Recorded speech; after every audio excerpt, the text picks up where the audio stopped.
Good morning, everybody. Welcome to a beautiful brand new day. It's a gorgeous Wednesday morning, a wintry Wednesday morning here in the Enchanted Forest. Good morning, Sonia. It's good to have you in the chat room this morning. And yeah, that does mean that the chat room is open, everybody. So come on in and join in the conversation this morning. We're talking about spiritual maturity. Spiritual maturity. And the chat room is open. For those of you that are looking to purchase my new book, A Book of Enchantments with the Mystic Angels of Light, you can find that on the schoolofsacredstudies.com right there on the homepage, and also denisefrancisco.com on the Temple Within Books page. There on that website. And also, I believe David said he was going to post the altar cards for the new book, the 13 altar cards. And there will be a brand new deck of 36 cards put together for the coming year. The original Mystic Angels Empowerment deck is sold out, is completely sold out. It is out of print. We have sold thousands of those decks of cards, and they are currently out of print. So next we are going to print the new deck, the Mystic Angels of Enchantment deck, those 33 cards. Good morning, Jill. Hey, Danielle. It's great to have you ladies in the chat room this morning. So that's what's new and happening at the Temple Within, schoolofsacredstudies.com. Some of the new webinars and classes are posted. Next year we have a focus on working, exploring, and healing with the ancestors, and a term that I've coined called soul minding. How to mind souls before they come to the earth plane, as they arrive on the earth plane, walking with souls right here on the earth plane. In other words, walking with one another. And how do we help the souls that we love and those that we're requested to help when they are ill, when they're in crisis, when they're preparing to pass, when they are passing, and after they have passed from this world? How do we help to mind the souls? How do we help care for them spiritually? There are so many ways that we've learned how to do it physically. But what about on a soul level, on a spiritual level? That's what my classes will be focusing on next year, that, and of course the angels and enchantments. But soul minding, I will be doing level 1 and level 2 certification, level 1 certification next year, which will be in 3 parts. And I'm very, very excited about being able to present that, and currently working on the book. Soul minding. Good morning, Corey. Hey, cousin. What size ring do you wear? That was such a random text last night. Cracked me up. So that's what we've got going. Some soul minding. The release of the currently out there now, A Book of Enchantments. I really am excited about that book. So far, of all the books I've written, it is, I can say, my favorite. And now working deeply in the realm of soul minding to finish that manuscript and get it to my wonderful editor, Laura. All right. Soul maturity, spiritual maturity. That's what we're going to talk about today. Why it is that some people seem like wise old souls. You know how that is? You look at somebody, they could be 5 years old, 6 years old, 10 years old, 20 years old, and they appear to be very old souls. They're spiritually mature. They have an understanding about the world around them that perhaps we ourselves don't have. They come in with a sense of knowing, a sense of compassion, a sense of purpose, and many of the old souls that are coming back right now, I believe, are also highly sensitive, both in the emotional sense of sensitive, and as they grow older, that emotional sensitivity grows more deeply into spiritual sensitivity as a seer, a sensitive, And I believe that the world right now is experiencing quite an influx in very young people who are coming in with very old souls, or very old souls coming in as young people. Let's put it that way. My grandson, who was born on September 27th at 1 pound and 12 ounces, Easton, when I was in South Dakota, my sister Delmarie gave him his Indian name. And his Indian name is He Returns from the Stars. He returns to us from the stars. And I thought that that was so beautiful. I felt that it was very appropriate for Easton. He certainly chose quite a rigorous way to get here, and one that would require a lot of strength and determination and courage and stamina. And how was it that that little soul coming into that little teeny tiny 1 pound 12 ounce body would choose to have that pathway into this human life? And it started me thinking about really all of those babies in the NICU there at St. Mary's Hospital. So here's a big shout out to all of the NICU nurses at St. Mary's Hospital in Grand Rapids, and all of the NICU nurses all around the world who take care of these courageous little old souls that are diving into these bodies that are not quite prepared for human existence. And some of those children then go on to have physical challenges. Some of them go on to have mental, emotional challenges, or physical, mental and emotional challenges for the rest of their lives. Others seem to walk away with, no worse for wear, living a regular life. And I thought to myself, what sort of a soul chooses that?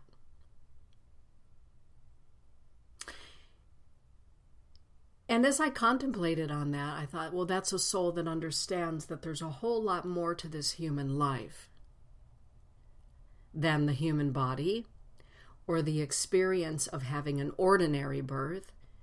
But I do believe they understand that there's something more extraordinary that goes on in the course of this human life. And perhaps they already understand that coming in that way, they begin their life very early on as a teacher, as a mentor. Perhaps for those that have never had to have courage in their life, that have never had to show an ounce of compassion for the weak or the mild in this human life. As I watch all of those babies when I go to visit Easton, I think to myself, what magnificent teachers you all are in these teeny tiny bodies, teaching us about the preciousness of life, that it's so precious that you're struggling for it, that you're being courageous enough to experience it for however long you experience it. And I watch the mothers and the nurses and the doctors and the fathers and the grandparents, and they all look in awe at these teeny tiny little human beings struggling to stay alive. And I believe that everybody reassesses themselves looking at those little ones. And I believe that that's spiritual maturity.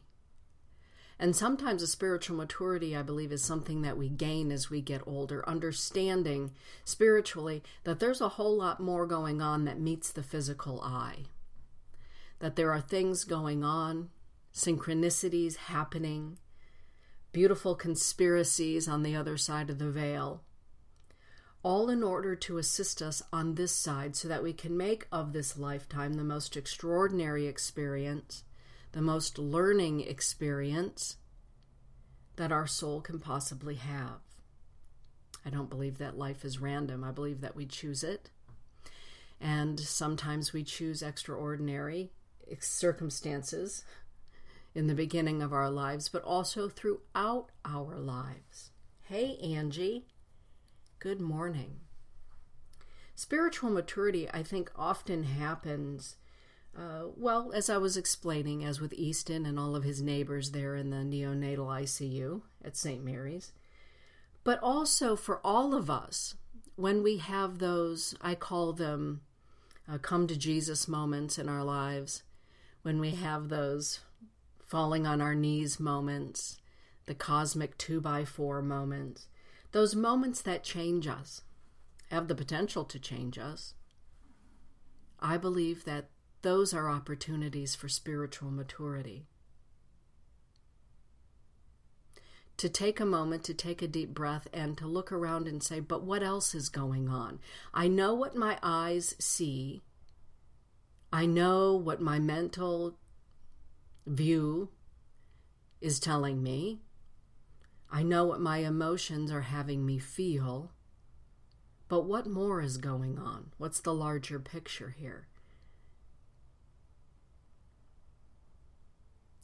Sometimes they say that it's an old soul that has the capacity to sit back and really take a look around and to discern what's going on in any situation, including our own.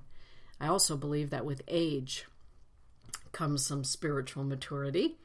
If we have gleaned our lessons well in life and had the opportunity to find the goodness even in the darkness, to find the light even in those most painful circumstances. In other words, to find the teaching, to find the golden nugget. I think as we gather those, we have the potential to become very spiritually mature, to look at another person's perspective or the perspective of a group based on their experiences in life. And it doesn't mean you have to like it, but at least taking a look, agreeing to disagree. I like that phrase, agreeing to disagree. I think that takes spiritual maturity. Spiritual maturity also, other than, our interactions in human life, as I was just, talking about, and please weigh in, everybody, on how you feel about this.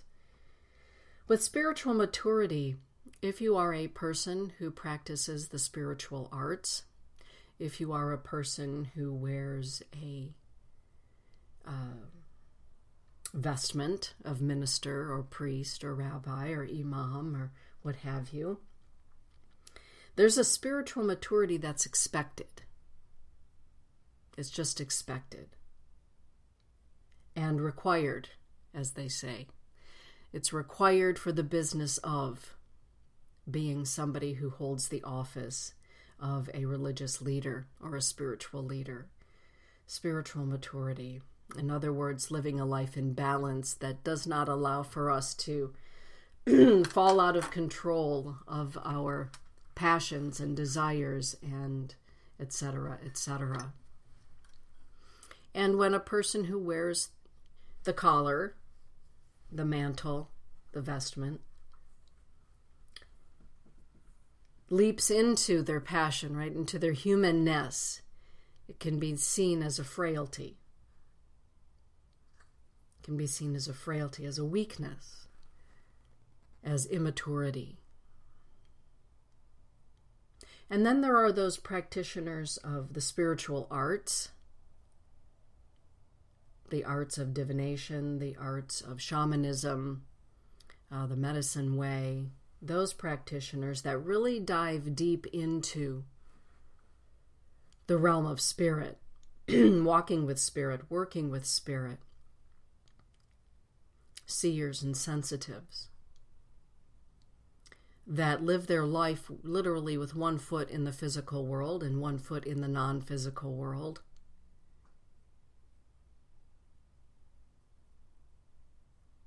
And the spiritual maturity comes in. It's very interesting for those of you that are practicing shamans and healers and those that hold sacred ceremony in your traditions. It's interesting how spiritual maturity then means that we may be placed a little bit further out of our comfort zone, although this could also be applied to every human person. Being as we mature in our way of looking at the world, we can be tossed out of our comfort zone more often, perhaps, than others. But spiritual maturity, I believe, for the medicine person or the shaman, in those practices, means that we're really taken out of our comfort zone, and sometimes we're tossed into a place that may feel very challenging, very dark. Sometimes it can feel as though it's far beyond us to be placed in this situation. And spiritual maturity does say then that if we're out of our league, we should be calling for assistance, for backup.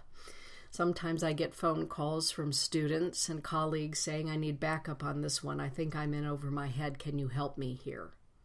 Or Father so-and-so told me to call you because he feels this is not something in his wheelhouse and he feels that you can take care of this. That's spiritual maturity as well, to be able to put the ego aside and say, I need help with this. I'm in over my head helping this family or this person or what have you, this next level of training. That's maturity, to understand where we are. Hey, Rob. Good morning. So spiritual maturity often requires us to put our bravado aside and say, I need help. And I think that comes with maturity for all of us, whether we're practicing shamanism or those paths or not. Spiritual maturity says it's okay to ask for help. This is more than my spirit, this is more than my soul can manage at this time. I need help. I need help. One of the things I noticed about my daughter early on, Elise, was that she told me when she thought she needed to go see a counselor. Because there were just, some certain thoughts and things in her mind she couldn't quite rationalize, the good Virgo that she is, and wanting it in its proper place. And I would say to her, okay, well, here's Terry. She loves Terry Ruel. She would call Terry Ruel and set up an appointment to discuss what was on her mind that she just couldn't put into proper perspective. Right? And to this day, she and Terry are still dear, dear friends of the soul. But she would tell me, at the age of 12, I think I need to call Terry because I can't quite put this together in my mind that makes any sense, this situation in my life. That's spiritual maturity right there, to be able to do that. And the spiritual maturity for the mother to say, what do you mean, I can't help you solve that? Well, I knew that I couldn't help her solve that. I'm a Scorpio and she's a Virgo, and she thinks one way, I think another way. So having a third party jump right in and help put it together with their expertise, it worked out well. So spiritual maturity means that, whatever realm we're working in, whether our work is spiritual, such as mine, my work is with spirit, to be able to say, this is not for me, this is not going to work for me, I'm going to recommend that you see someone else. I can't do this on my own. And also at times for me to say, I need to have a conversation, I need help. And for me, I look to Arval Looking Horse as spiritually mature, and his brother Ivan.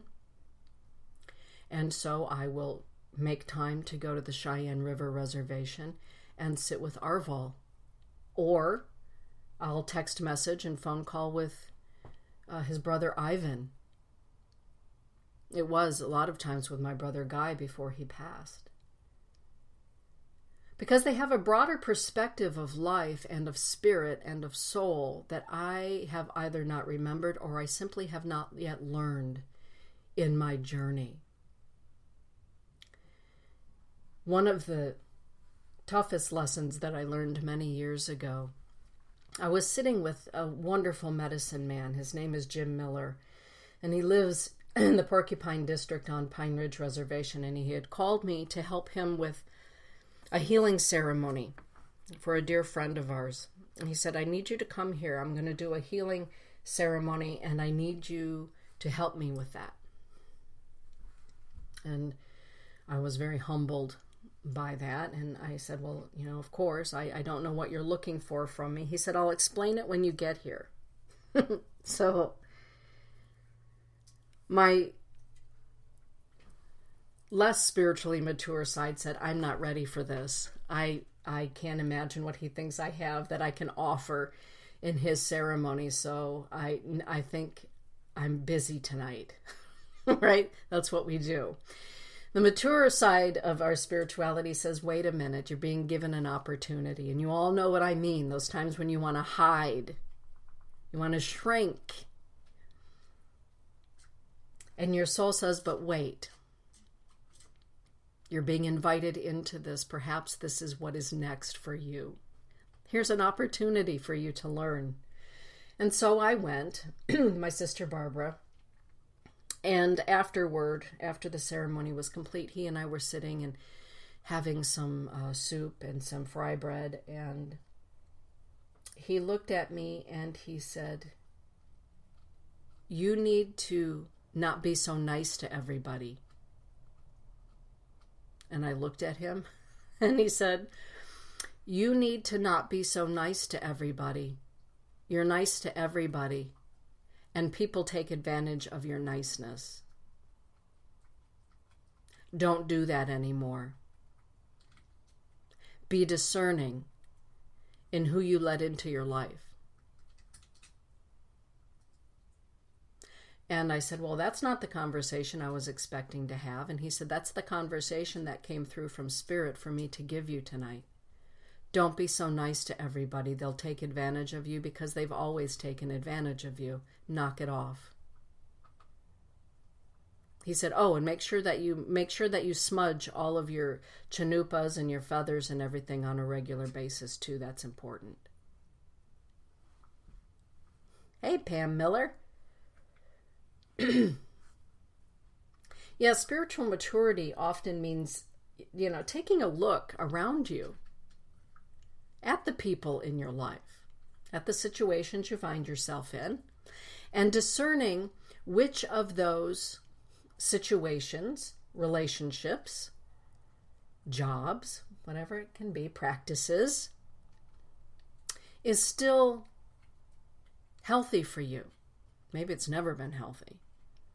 Spiritual maturity makes us take stock of the people, places, things, situations, and jobs in our lives. And in taking stock, that's one thing, but realizing then that there are things we need to let go of and things that we need to let go of us.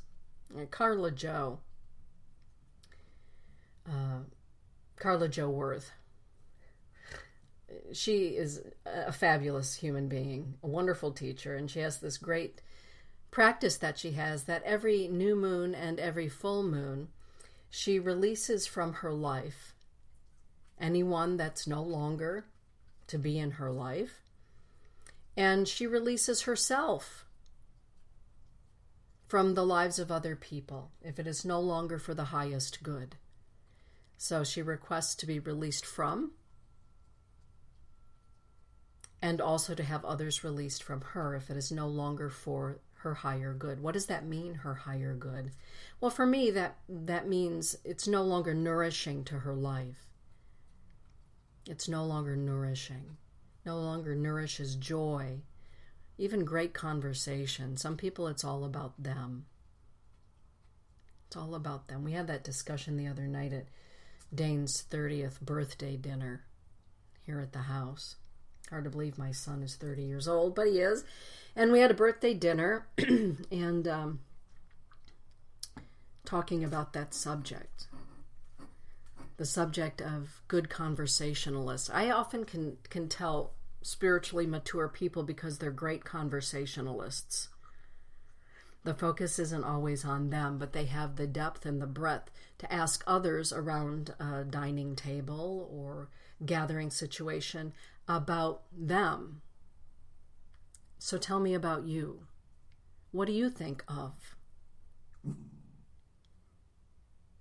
Spiritually mature people typically are not self-centric, right? They really are curious about someone else's life and they want to know and they can make conversation.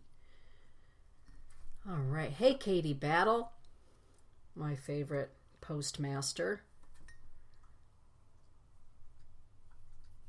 Rob is saying, I had to implement that very teaching yesterday. People will push their jobs off on you if they perceive weakness. Yeah. Yesterday during the Seers series webinar, we talked about the fact that, in this lifetime, there are people who are psychic vampires, who are bullies, and using our own maturity to have healthy boundaries is a great, good thing. Not everybody likes it when we have healthy boundaries. That's what can make it very difficult. Usually, though, with age, we get to a point where we say, well, that's my boundary. There it is. And those that love us respect it. Not everybody gets boundaries. But spiritual maturity is also about boundaries. Are you still singing the same song about an unbuilt boundary that you've been singing for the past 10, 20, 30 years? Right? Oh, that gets to be a really tired old song, doesn't it? When somebody does not have the fortitude or the desire sometimes to build a boundary within their family or their workplace or what have you. So they're still singing the same old song. Yeah. Spiritual maturity also, for me, represents the idea that life is full of changes. Life is ever changing. Hopefully, we're always changing and growing and becoming. And that also can be problematic for some of the people in our lives who just want us to be the same, right? It's like going to a high school reunion. I've only ever been to one. I went to my 5-year class reunion and I decided, oh Lord, I am not doing this again. These people are still 17 years old. No, I'm not going. And, there are those people that at their 40th class reunion will report to me that they haven't really gotten off the dime since we were all seniors in high school. Really, they're still acting that way, and etc. Spiritual maturity helps us to understand that we change, we evolve, and so do the people around us. And it helps us to realize, I believe, that everyone is having their own journey. And that it's not up to us to save their journey, to do their journey for them. We can be a guidepost if they ask us to be a guidepost for them along the journey.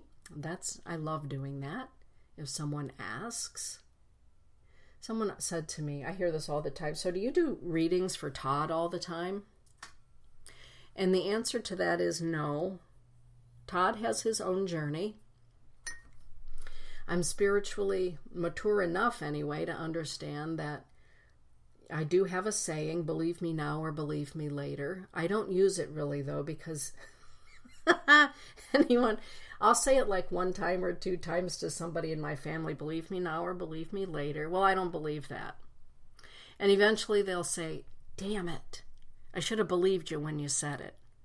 So now, even with my husband, who I love more than anything, he'll say, damn it, believe me now or believe me later. Well, I should have believed you then, right? Because I realize he has his own journey, and I'm not always right. I'm not always right, because we all have choices. So unless he asks me specifically, no. Because life presents to us so many wonderful opportunities and choices. And things change as we change. Yes, growing. Yeah. Katie is saying, I remember Father Joe once said in a crowd of people, if you're not learning, you're not growing. I love Father Joe. Yeah, it's hard not to say I told you so. Well, I no longer have to say that because everyone just knows, well, unless you're going to ask Mom or you're going to ask Auntie directly, she's just not going to give advice willy-nilly or point us. If I see somebody getting ready to crash and burn, that's one thing. However, Spiritual maturity gives us this wonderful advantage of knowing that everyone in our life is having their human journey. We can offer them guidance if they would like it. Otherwise, we can love them from where we are and hold them in prayer or good thought, healing thoughts, whatever your belief system or practice is. But we don't have to do it for them. Although some people like to do it for others because then they escape the responsibility of their own life. Being responsible for our own life is, I believe, some spiritual maturity. Oh boy, and that can be tough, can it? Being responsible, saying, yep, I did that. Yep, I did that too. I wish I would have known then what I know now, but I didn't, and yes, I did do that. Hindsight is 20/20.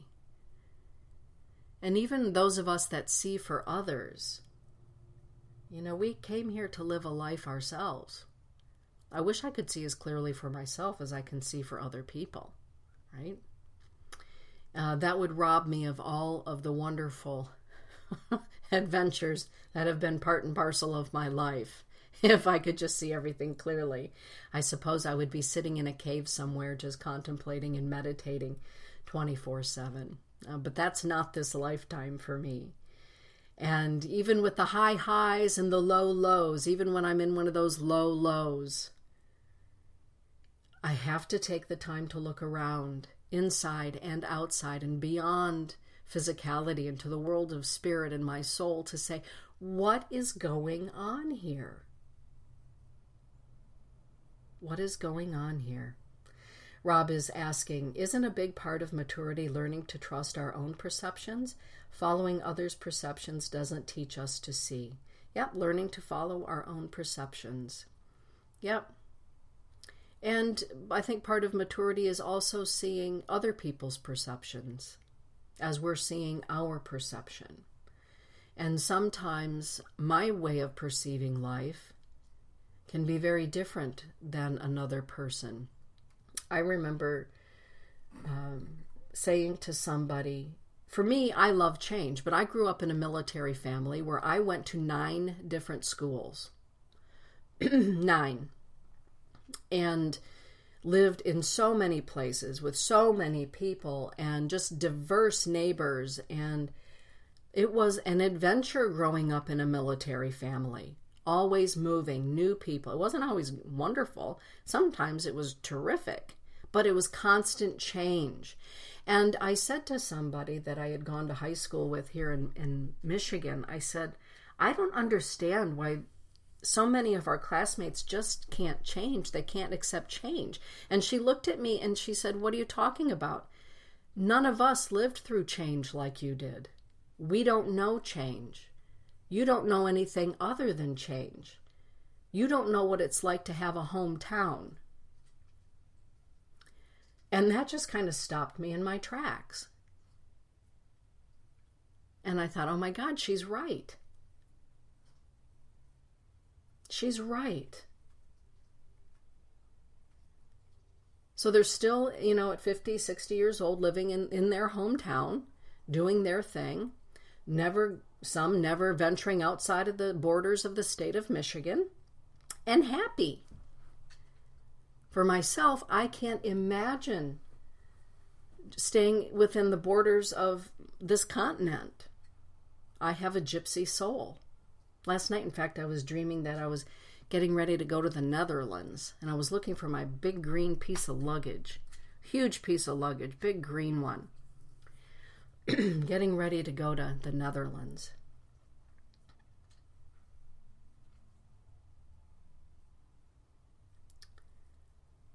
Yeah, looking too much into the perception of others, yes. Yes, because then you're always wanting to be in their mind, wanting to know what they're thinking. That's a good point, Rob. We can become too involved in trying to see others' perceptions so that we're spending more time trying to be in their brain, analyzing the way that they would think. Yes, that's also a valid point. Sonia is saying, Sonia's saying, yep, don't know the feeling of hometown either, and have to admit feel envious of the ones that do at times. Yeah. I'm with you there, Sonia. Absolutely. And there are places that I go to around the world that feel very homey to my soul. And my soul recognizes that I've been there before. Especially in France. I feel very at home in France. Love the south of France. Feels very much at home to me. My soul is at peace there, at rest. Katie's saying, are you going to the Netherlands? No, I don't have any plans at this time to go to the Netherlands. But boy, in my dream time last night, I was doing the best that I could to get my bags packed. I even in my dreams found beautiful emerald jewelry that I must have had from another lifetime. I opened up a jewelry drawer, and it was a drawer just filled with emerald jewels that were quite substantial and overwhelming. And a big green suitcase. So that's all about the heart.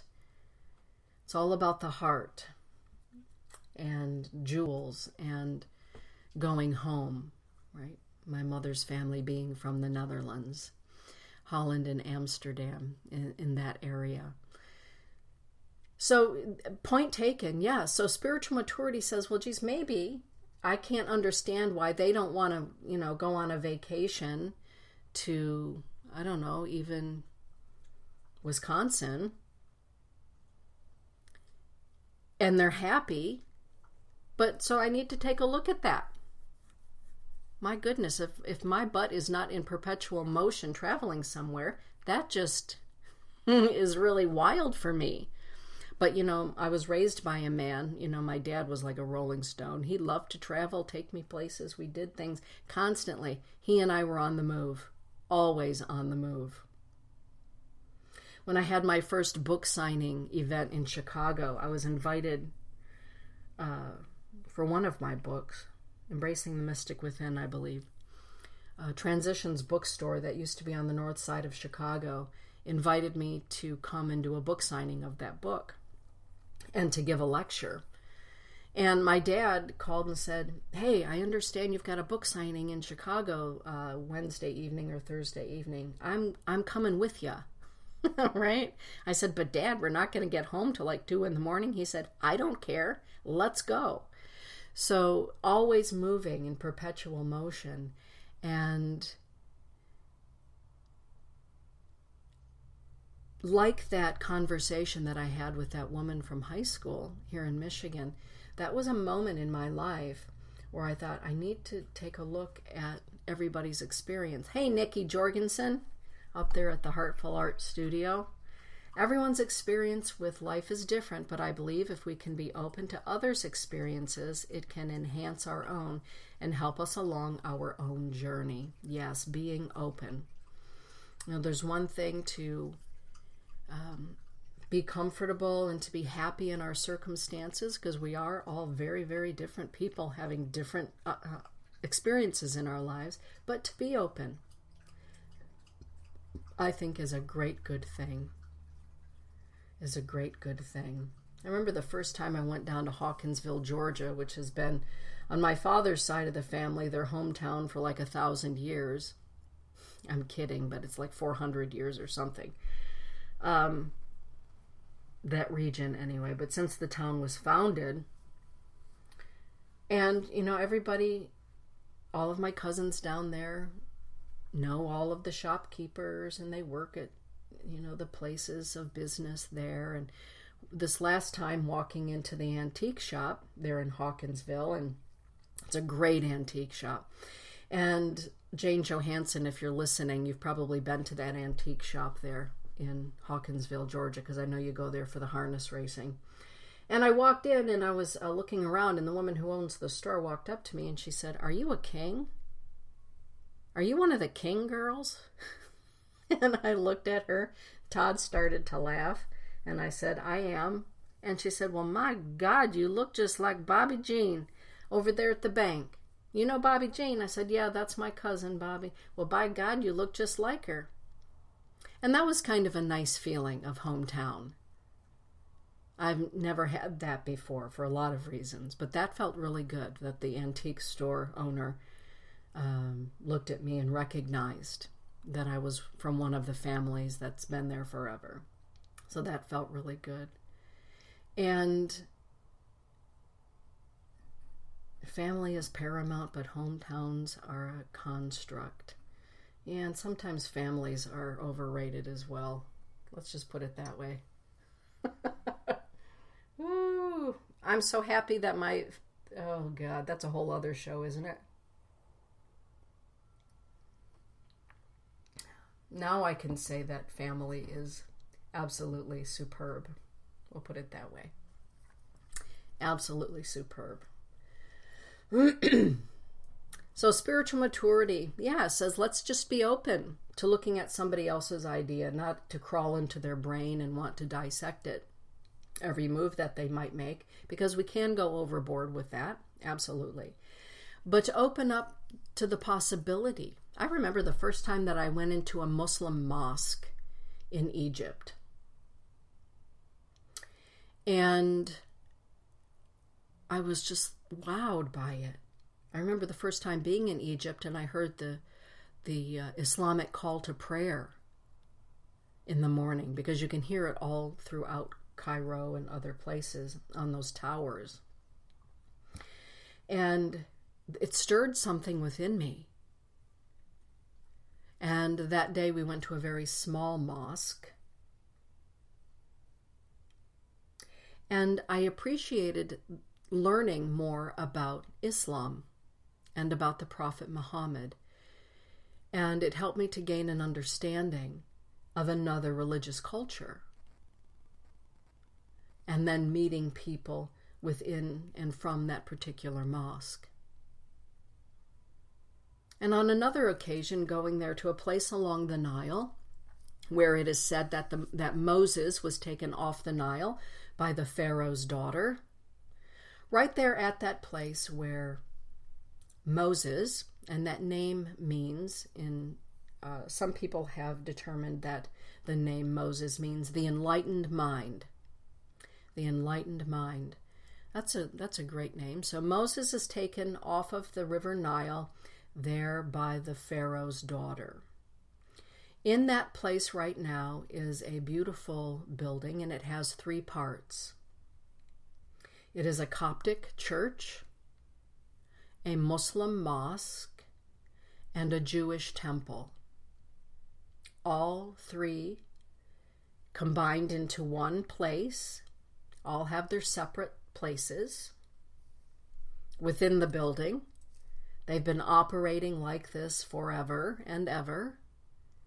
They all get along. Everybody comes in, does their thing, goes home. And I remember going through each of the places of worship, the temple, the mosque, and finally the Coptic Christian church. And sitting outside, looking at that place on the Nile where the enlightened mind was taken off and taken home to live with the Pharaoh. And I thought to myself, this is extraordinary. This is quite a level of spiritual maturity that everyone who comes into this place, either as a visitor or as a worshiper, can go to their place,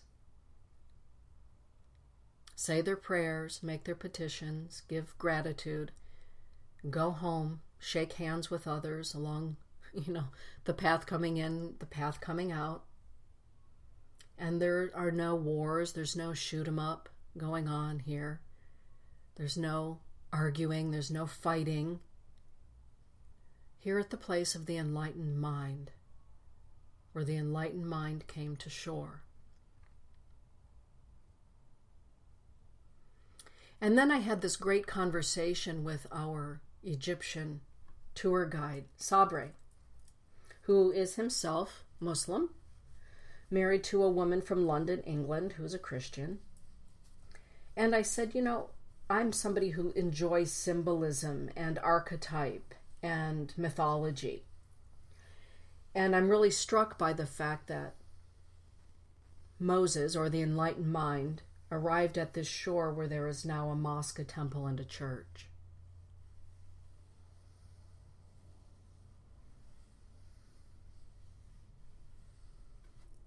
And I looked at Sabre and he said, well, you would have to believe that Moses, the story of Moses, is the way that you were given it.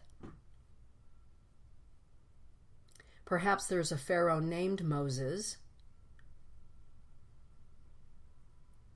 and or perhaps Moses has always meant enlightened mind, and on this place of enlightenment came together these three religions to show that an enlightened mind is a mature mind.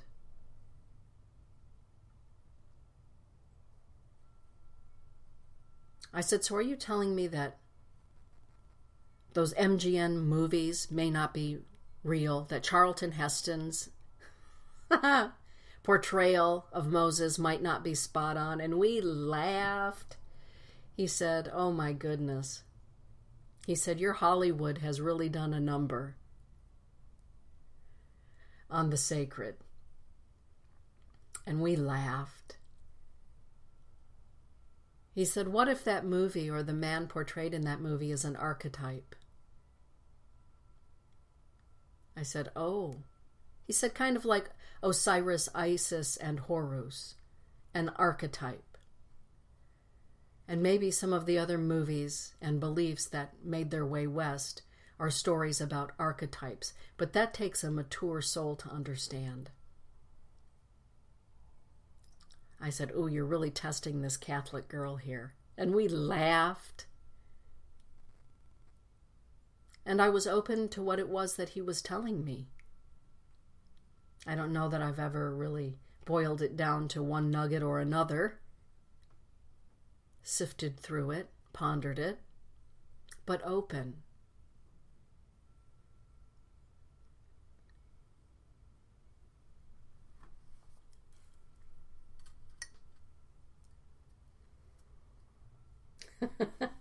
Nikki. Yeah, I know. People will ask me if Bobby is my sister. I get asked that all the time because we look a lot alike. And it's very different. I don't have any biological brothers or sisters that are alive. But for not ever having that, right? And even in my biological family, that I'm so blessed that they found me, reached out to me. I guess we found one another and they reached out to me. They're very open. And there was a little bit of maybe trepidation in the beginning about whether or not Corey and Johnny and Vicky and Danielle and Donna and Bobby and all of them would be open to who I am, the way that I was raised, the story. And, you know, as my mother-in-law, my friend Jan Francisco, said the other day at Dane's birthday dinner, she said, you have more family now than Todd has. And what amazes me, Dana, is the way that they have absolutely embraced you.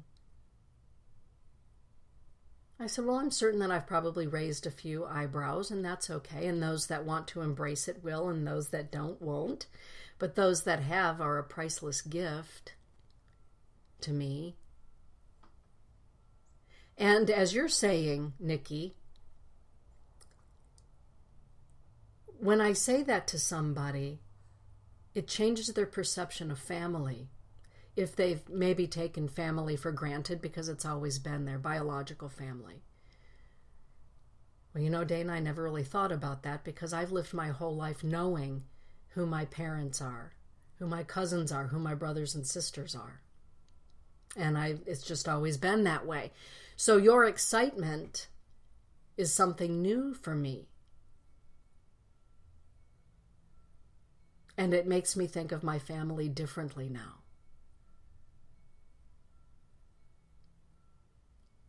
Being open to seeing it in that way. And you do look like your sister. Yeah.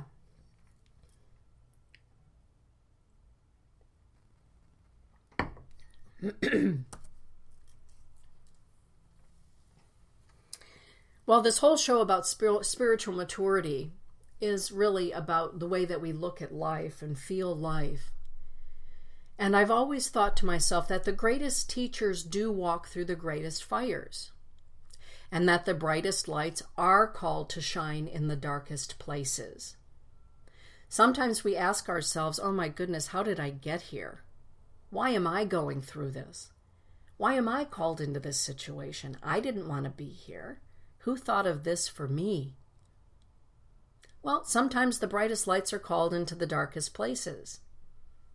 And sometimes the greatest teachers have to walk through the greatest fires to teach with integrity and authenticity. Not theoretical experience, but with their own experience. I believe that spiritual maturity says to us, you're not going through this just for yourself, you're going through it to help others who will come after you. Or you're going through it to help others who have been through this already but don't see the gift.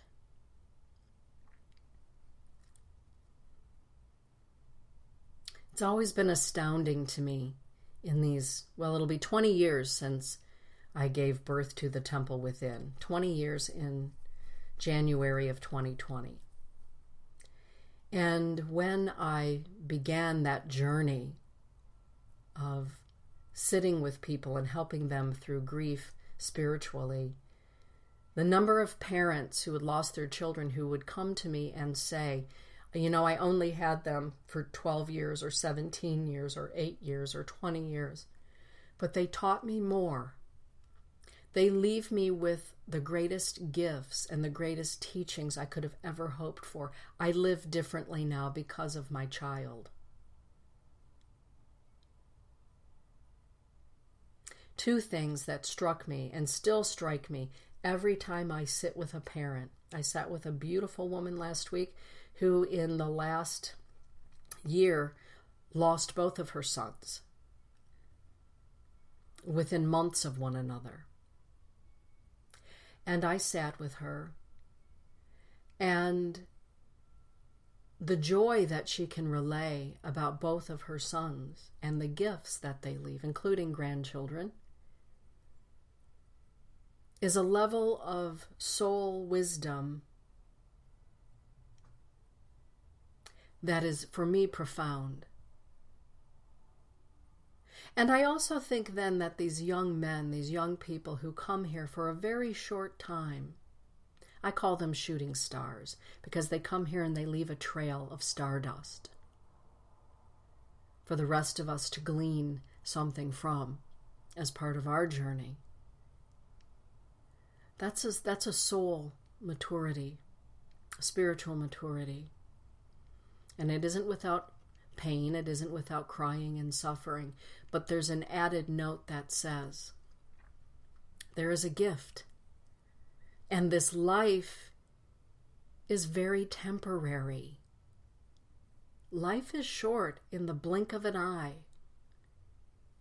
I remember the first time after the stroke that I could walk without a walker.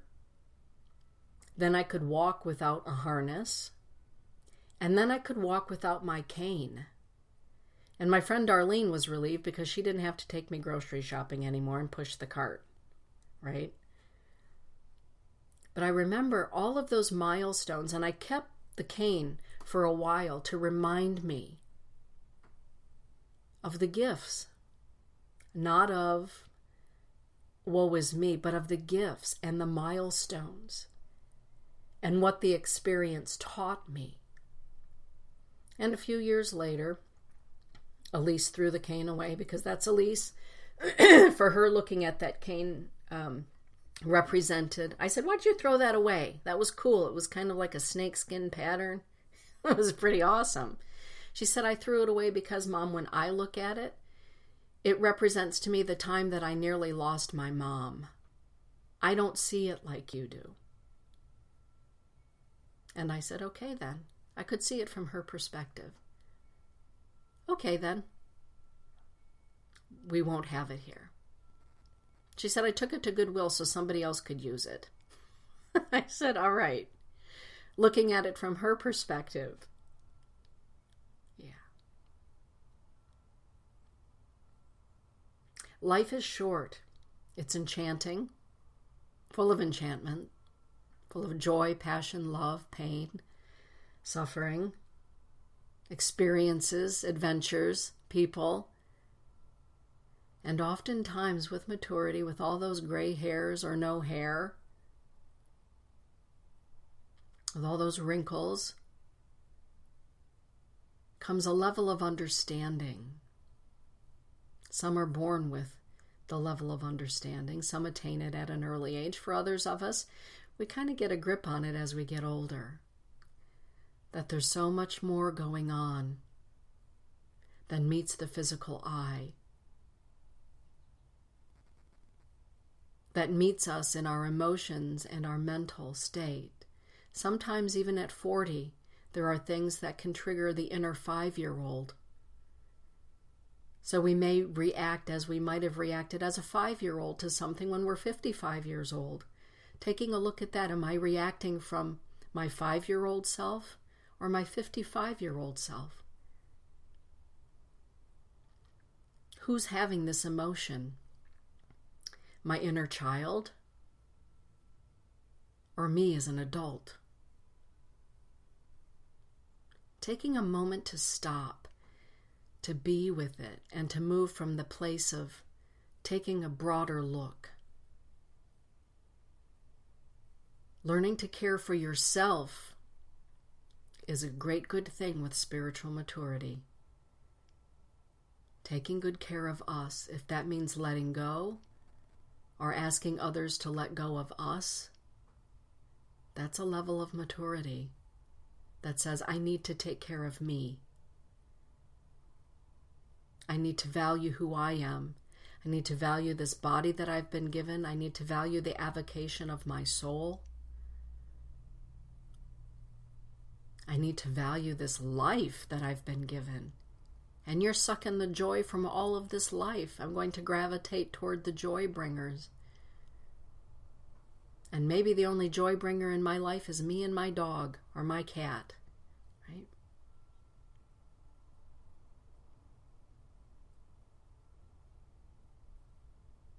Spiritual maturity is not for the faint of heart, because if you're spiritually mature, your heart has been dragged through the bulrushes, you've walked through the swamps, you've been in the dark of the forest, not able to see the trees, and you've made it through.